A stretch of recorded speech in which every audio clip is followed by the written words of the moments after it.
Muy bienvenidos, bienvenidas. Es un placer estar con ustedes nuevamente en esta penúltima semana del estudio de El Crisol en Cristo. Quizá una pregunta que les puedo hacer en esta oportunidad es si sabemos que la voluntad de Dios la conocemos, que es lo mejor para nosotros, ¿por qué dudamos de eso? Y lo otro, ¿qué ejemplo de sumisión podemos tener en Cristo, lo que padeció, lo que fue? Porque nuestro tema va a ser un tema bastante interesante, amables oyentes, relacionado con la semilla. ¿Cómo estás, Alan? Estoy ahí bien preparado para hablar de agricultura un poco, agricultura bíblica. Nuestro tema es morir como una semilla.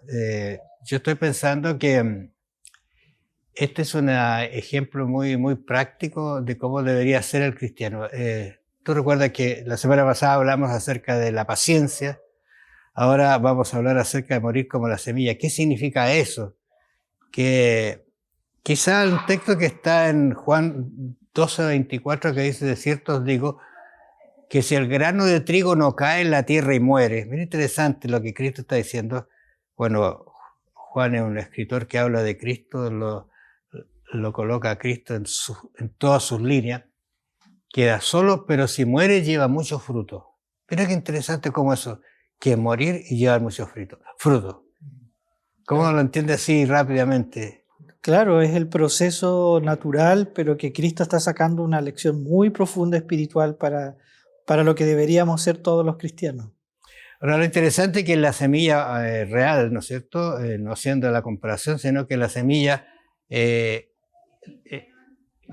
cae en tierra, se humilla, voy a decir así, sí. Cae en tierra. ¿Qué es lo que pasa? Muere al yo y luego da fruto. Pero hay algunos impedimentos que para nosotros como cristianos en este proceso tenemos, que son la autosuficiencia y los sustitutos. Y de eso vamos a conversar durante este momento que nos toca estudiar la palabra de Dios. Miren, vamos a ver un poquito de sumisión para el servicio. En Filipenses capítulo 2, versículos 5 en adelante, capítulo 2, y justamente Pablo está hablando aquí, enfocándole a los filipenses, a los de Filipo, ¿no es cierto?, acerca de la humillación y la exaltación de Dios. Versículo 5 dice: haya pues en vosotros este mismo sentir que hubo también en Cristo Jesús. Ahora, ¿cuál es el sentir que hubo? ¿Qué es lo que dice Pablo? ¿Cómo lo explica él?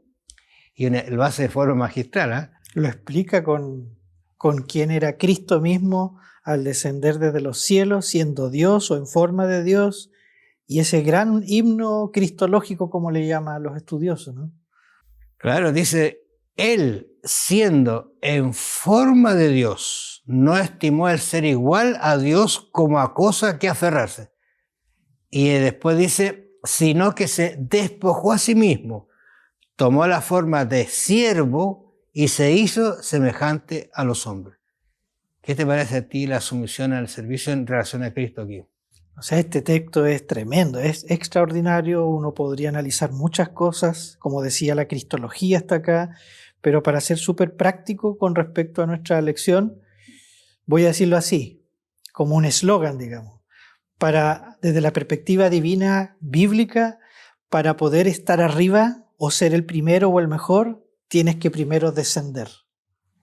Es decir, Cristo, para restaurar a los seres humanos y salvarnos, desciende, no se queda arriba, no se queda de brazos cruzados dando órdenes. Él desciende, como decimos en un término un poco vulgar en Chile, fue a donde las papas queman, digamos. No fue solamente para darnos un mensaje, se hizo como uno de nosotros y estando en esa condición se hizo siervo, dice el texto, y obediente hasta la muerte. Es decir, es el consejo que, como usted comenzó leyendo, Pablo nos dice, así ese mismo sentir debería ser entre nosotros para que realmente haya una buena comunión en la iglesia cristiana. Interesante ese concepto de que hay dos palabras que a mí me impresionaron en el texto. Uno es que él renuncia y luego se traslada a la tierra. Así es. Ahora, cuando habla de renuncia a ser Dios. Uh-huh. Y se traslada a ser hombre. Pero Pablo menciona un concepto que mencionaste tú, que no solamente hombre, sino siervo. O sea, se coloca a un nivel muy bajo. Así es. Ahora, cuando él habla de ser siervo obediente, normalmente está pensando en ser obediente al Padre. Ujú. Es complejo esto a veces explicarlo, se puede incluso entender mal, porque él tenía todos los atributos y nosotros entendemos que él los tuvo mientras estuvo en la tierra, todos los atributos de Dios. Fue 100% Dios y 100% humano. Entonces eso es difícil explicarlo porque uno entra en un ambiente, en un lugar, en una esfera donde no tiene cabida la mente humana. Sí, claro. Estamos limitados a lo que nosotros somos, pero en la medida en que le pedimos al Espíritu Santo que nos ayude, nos va a dar una comprensión de lo que eso significó realmente, dejar de ser Dios. Porque mira, si tú tienes un problema y tienes todos los elementos para solucionar el problema, pero no lo haces por bien a alguien, Se autolimita. se autolimita. Se autolimitó Cristo, nuestro Señor. La palabra que se usa acá, pero que, como usted bien decía, da para muchas cosas, se despojó, dice. Claro. Pero no es que Él perdió sus atributos divinos, Él sigue siendo Dios, 100% Dios y 100% hombre. Pero en este contexto, recordemos, como usted lo señaló, Pablo está hablando de esto no solo para hacer una profunda cristología solamente, sino que él está pensando, el capítulo 2 habla de eso, de cómo debemos tratarnos entre nosotros, y ese es el tema. Claro. Y para llevar a cabo esa obra, tenemos que primero renunciar a nuestro yo, a nuestra comodidad, a nuestro interés egoísta, y pensar en el otro, así como Cristo lo hizo y hubo ese sentir en él también. Extraordinario, realmente quizás leerse todo ese capítulo sería interesante para analizar el concepto de Cristo que se hace humano. Por ejemplo, el versículo 7, fíjate, analizando esto, como decía, sino que se despojó a sí mismo. O sea, nadie le quitó. Él se despojó a sí mismo. Voluntariamente. Y yo vuelvo a insistir, tomó la forma de siervo y se hizo semejante a los hombres. El concepto aquí de siervo del Nuevo Testamento es un concepto que uno podría decir, pero ¿por qué Jesús no hizo nada contra los siervos? Contra la esclavitud, contra el gobierno romano, que era cruel a veces con las personas, ¿no es cierto? No hizo nada contra eso. Por eso que cuando las personas se encontraron con Jesús, gente que no era de los judíos, se encontraron y van a decir, oye, este habla extraordinariamente bien. ¿Por qué hablaba bien? Porque tenía también un comportamiento de humildad, un comportamiento de servicio, y que no rayaba en la autoridad que él podría imponer. ¿Te acuerdas cuando estaba en el Calvario, que es lo que dice? Y eso lo vamos a ver en la última lección mayormente, pero él dice que podría haber mandado un ángel. Y de hecho, tú recuerdas que uno de los evangelios recuerda el momento en que todos cayeron a tierra. Exactamente. ¿Y qué pasó? Habría sido extraordinario que lo se liquidaba todo. Pero no era, ese nunca ha sido el Espíritu de Dios. Para empezar, no es el Espíritu de Dios. ¿Y qué habría pasado con nosotros? ¿Usted lo ha pensado? ¿Qué habría pasado con usted si él renuncia ahí? Claro. O sea, eso es lo que él quería, era su propósito. Por eso, su misión al servicio. Ahora, aplicando a la vida nuestra, yo creo que deberíamos hacer algo muy parecido a este Jesús. No parecido, sino tratar de imitar ese concepto de sumisión de Jesús. Yo tengo todas las herramientas, yo lo puedo solucionar, yo soy el que lo puedo hacer porque tengo el conocimiento, pero podría equivocarme. Yo me acuerdo, hermano, si me permite, hay un famoso escritor adventista de los años 80, Carsten Jensen, y él decía siempre esto, muy, muy curioso, decía que él sacó 3 doctorados, ¿no? Y siempre cuando lo presentaban en algún lugar, la primera que decían era, bueno, él estudió aquí, aquí, allá, y era una larga introducción por todos los títulos, pero cuando él terminaba de escuchar la gente todo lo que había estudiado, él lo recordaba, sí decía, muchas gracias por la presentación, pero recordemos que si no somos como niños, nunca entraremos al reino de los cielos. Ella no quería hacer sentir mal a la gente, sino que lo que daba a entender era parecido a esto. Debemos tener ese espíritu simple, humilde, sencillo, somos todos iguales, no porque tenemos un título, más dinero o una casa más grande, soy superior a los demás, sino que en el espíritu verdadero de Cristo estamos para servir y para ayudar a quien lo necesite. Me recordé de un libro que habla de todo lo que soy y lo que aprendí lo viví en el kindergarten. Exacto, es parecido, claro.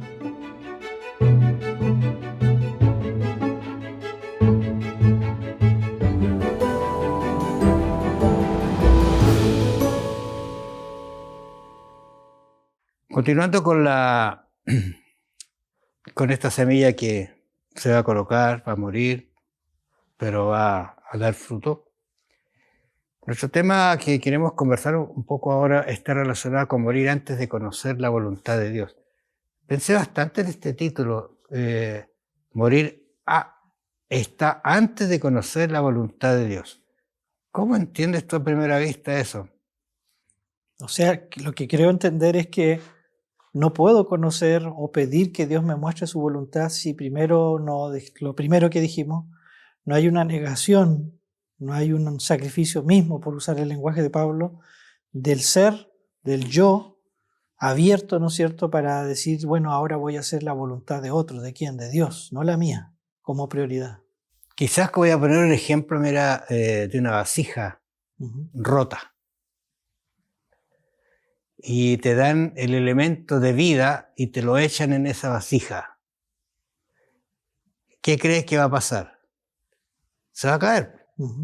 Entonces me parece que hacia allá está apuntando nuestra idea de que nosotros deberíamos primero sellar, sacar todo eso que impide que se llene con el verdadero Espíritu de Cristo para poder tener una respuesta adecuada a lo que Dios pide. Claro. Porque si no se puede distorsionar.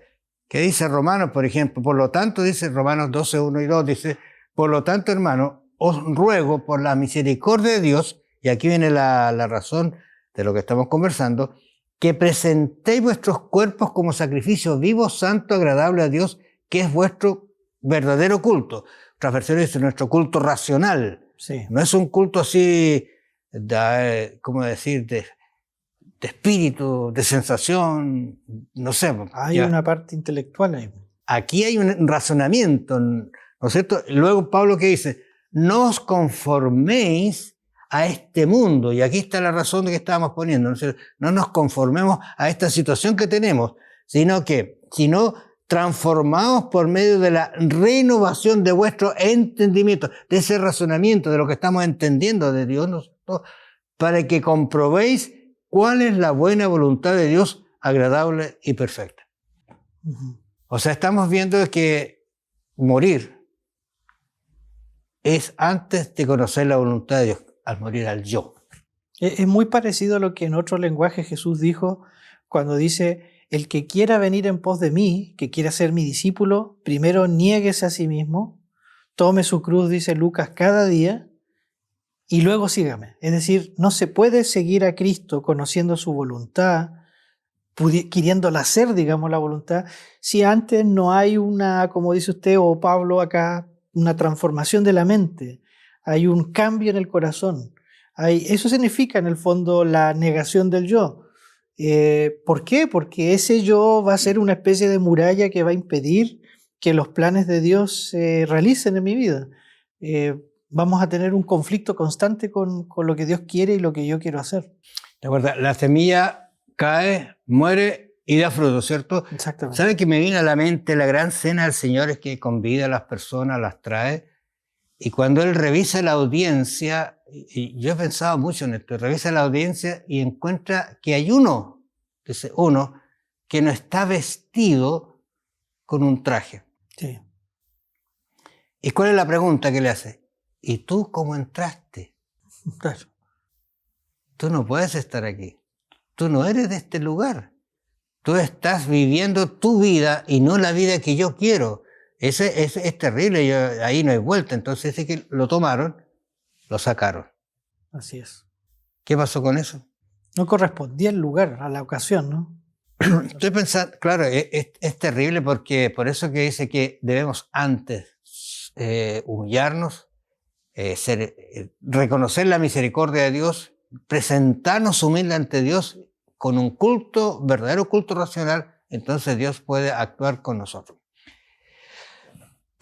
Y hay otro concepto que está dado en la disposición a escuchar.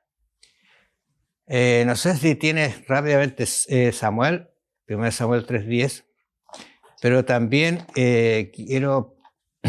voy a buscar yo, este concepto de escuchar a mí me ha pasado muchas veces en las relaciones con mi señora, y ella me dice, pero escucha.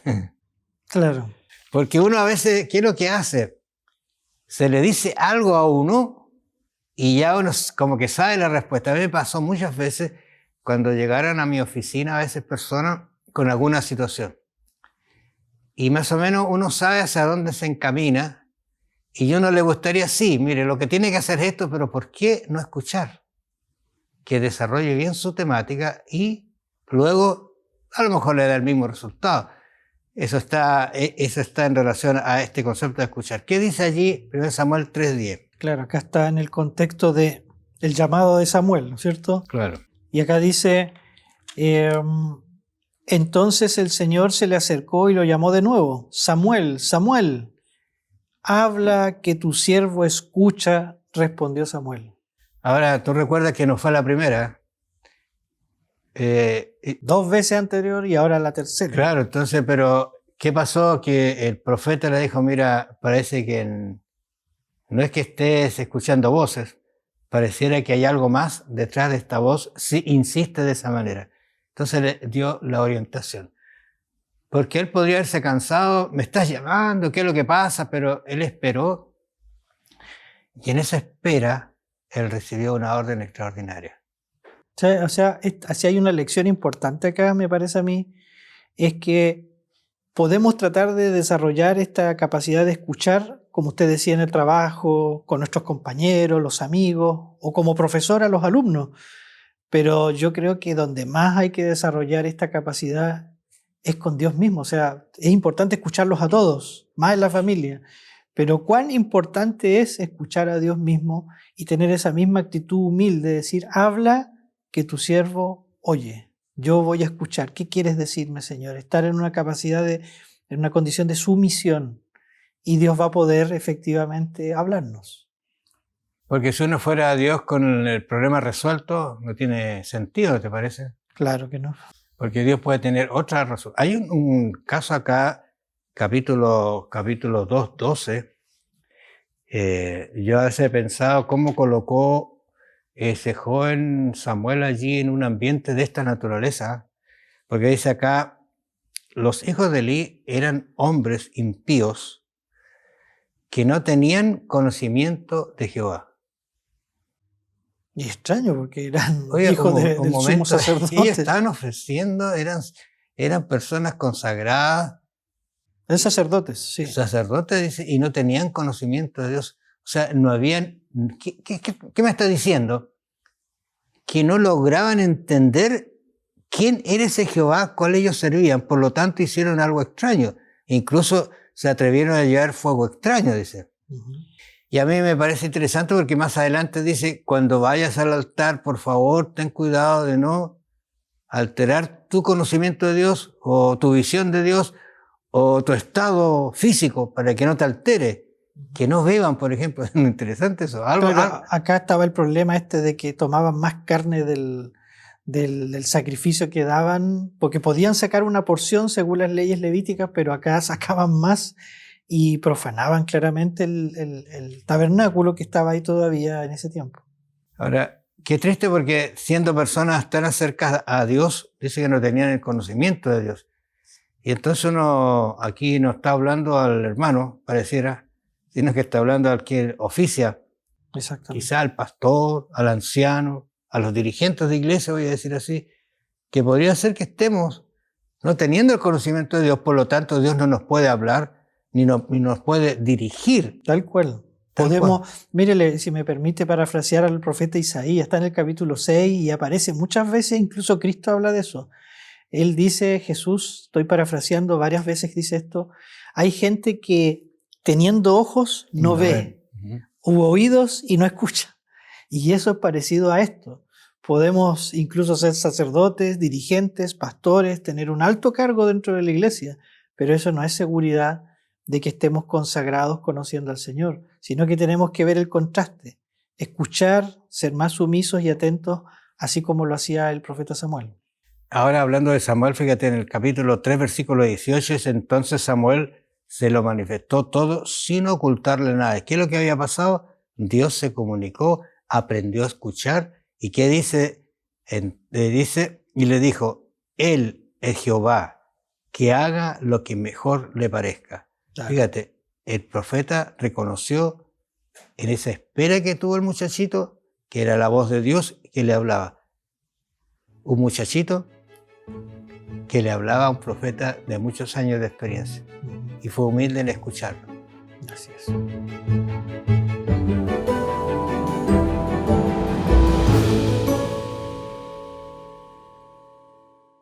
Bueno, hemos mirado acerca de la semilla y básicamente hemos hablado que la semilla está, que cae, se humilla y luego muere y al morir da fruto.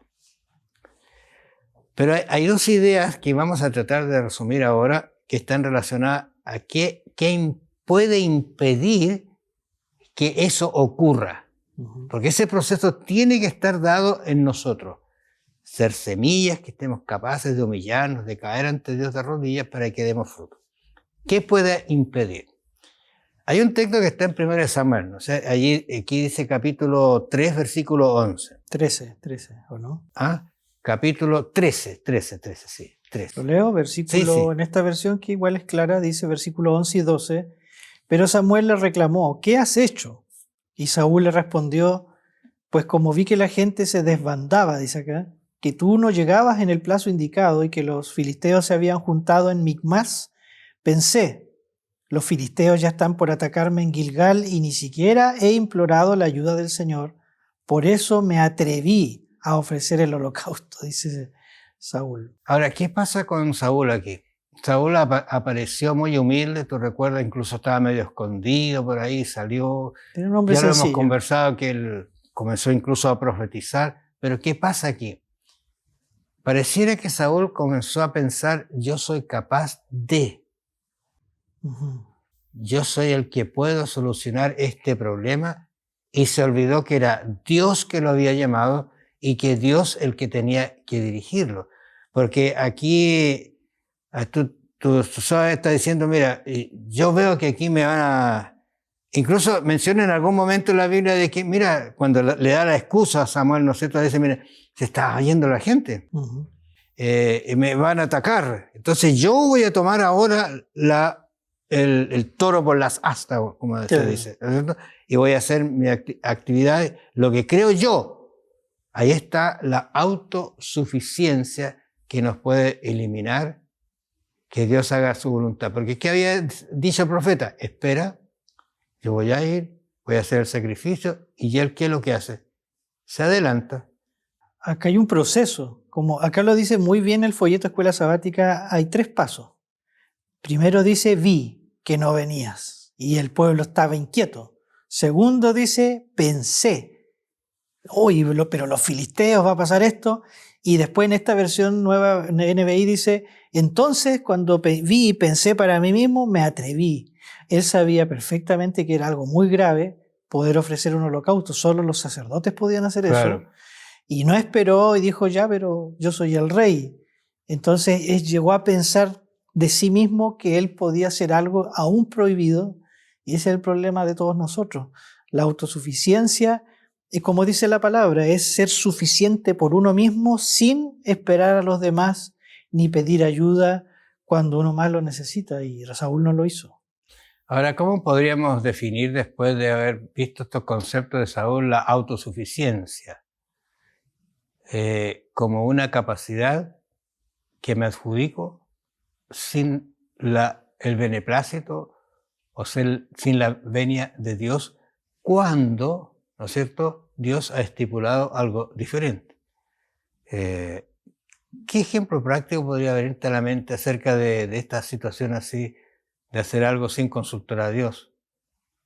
Hay muchos. Me abruma la idea de pensarlo, pero básicamente es cuando tenemos que tomar una decisión importante en la familia, sea la que sea, y sé que necesito del Señor, pero también tengo capacidades para quizás tomar una buena decisión, y empiezo yo a hacer un plan.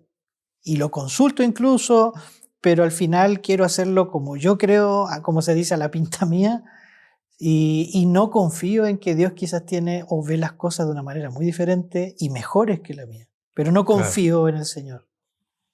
No se pone a Dios en primer lugar. Así es. Es terrible, ¿ah? Lamentablemente Saúl se separó y no escuchó la voz del Espíritu Santo, porque tuvo muchas instancias en que el Espíritu Santo le habló, pero él creyó que podía hacerlo. Por lo tanto, en esa condición, él no podía recibir, y esto es lo terrible, no podía recibir la ayuda ni la dirección de Dios si no confesaba, si no se arrepentía, si no se humillaba como la semilla debe caer, ¿no es cierto? Así que ese concepto bajo la autosuficiencia. Y luego hay un concepto que en nuestra lección aborda, el concepto de sustituto. En Zacarías, no sé si lo puedes encontrar rápidamente, ese es el librito que está casi terminando la Biblia. Zacarías capítulo 4, versículo 6. Ahora, ¿qué nos dice Zacarías allí en ese concepto? Porque mira, versículo 4:6 me parece que tiene.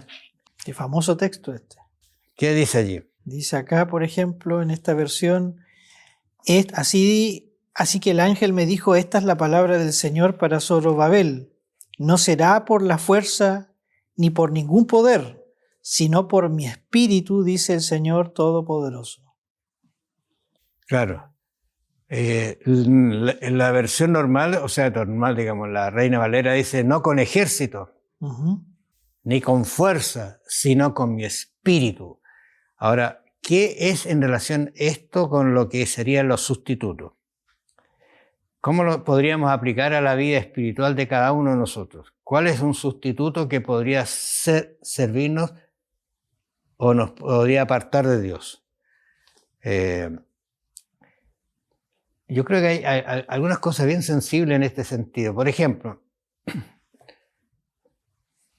dirigente de iglesia, anciano, pastor, ¿no es cierto?, muy reconocido, te vienen a consultar. ¿Cuál es la respuesta que tú tienes a esa consulta? Generalmente uno piensa en su experiencia, su conocimiento. Claro, empieza uno y dice, ¿sabe? Yo conocí un caso y se olvida que la solución no la tiene el caso, ni el ejemplo, ni la experiencia, sino la tiene Dios, porque esa persona es única y su problema es único. Aunque sea igual a todo, es único ante Dios.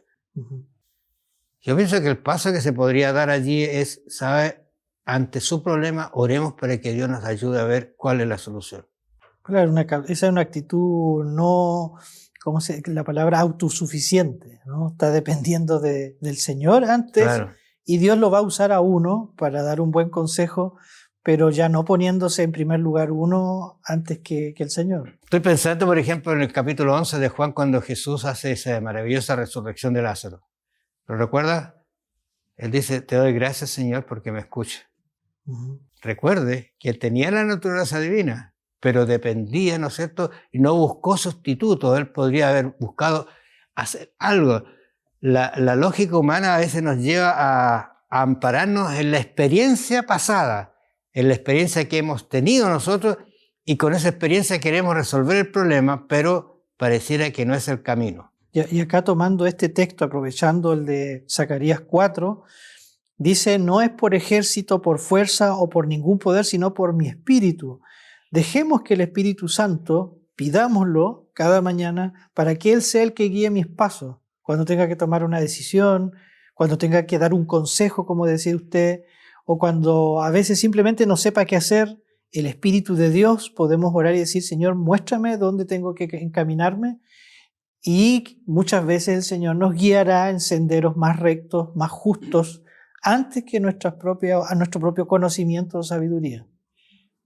Cuando estás en problemas, cuando estás estresado, cuando tienes dificultades, te pones a comer, te pones a mirar televisión, te pones a orar, a entregarte a Dios. ¿Estás esperando que Él te responda? Y esas serían buenas preguntas que podríamos hacernos al terminar esta semana, el estudio de esta semana. Porque Dios tiene caminos, pero no los cierres con tus sustitutos o con tu autosuficiencia. Él hará y hará maravilla en tu vida. Que el Señor te bendiga y te acompañe. Nos encontramos la próxima semana.